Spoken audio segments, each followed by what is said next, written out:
Hi, I'm Colverell. I want to give you a brief rundown of our student information system project. I'm the lead analyst on this project, so I want to give you kind of a brief overview of what this project is going to entail. The first step of this project was to gather as much information from the current employees as possible. In doing this, we took an employee from each department that this was going to affect. That would be the financial aid department, HR, student records, and IT, and also student accounts.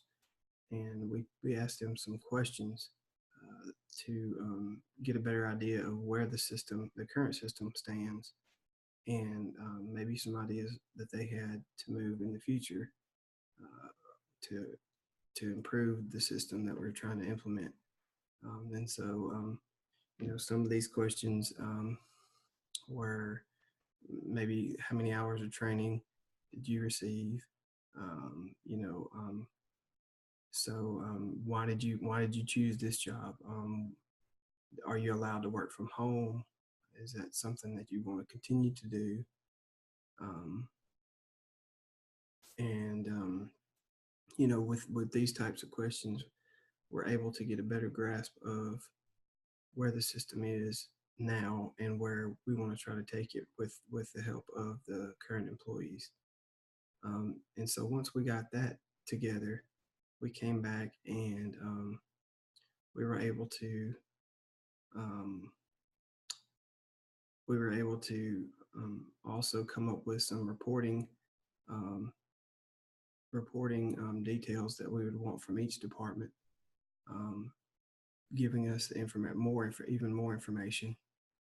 So, for example, from the human resources department, we decided we would maybe need some report that would tell us the number of employees, their salary, their hours worked, um, what kind of turnover rate we have as a university, um, the number of incidents that are reported each month, or of inappropriate behavior, and hopefully there's a very small number, but that is something we would like to know.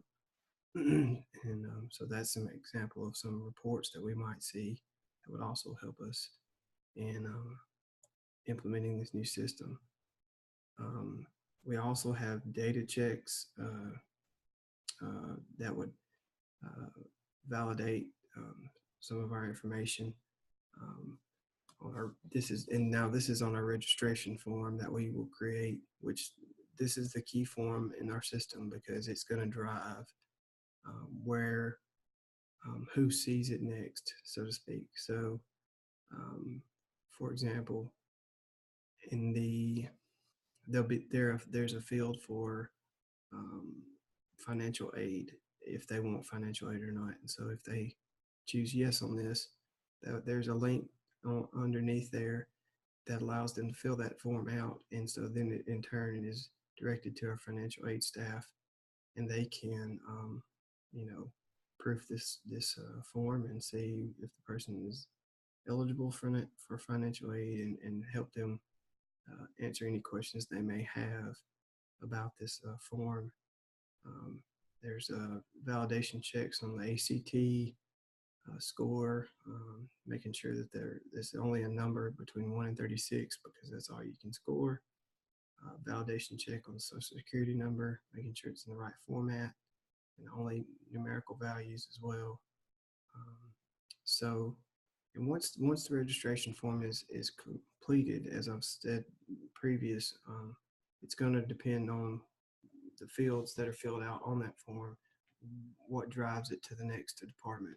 So, for the financial aid example, and then also there'll be, it could be sent to maybe the registration staff. Maybe it had errors on the form, so they would have to contact the student and inform them of what they needed to do to correct the form, maybe why their registration hasn't been completed. And now we also would have a recovery and backup plan for any data that was lost. And this would be off-site, away from our data center that is on campus. And this is because if something did happen, you wouldn't want to lose your current data and your backup. So, and we would be able to remote into that and then restore anything as of the most information we would lose would be a week's worth of information because we do a full backup weekly. And so with that, we'd be able to restore anything within a week. So these are just some high points of the project. We're hoping to get this implemented as quickly as possible, and we look forward to what it can do for our university.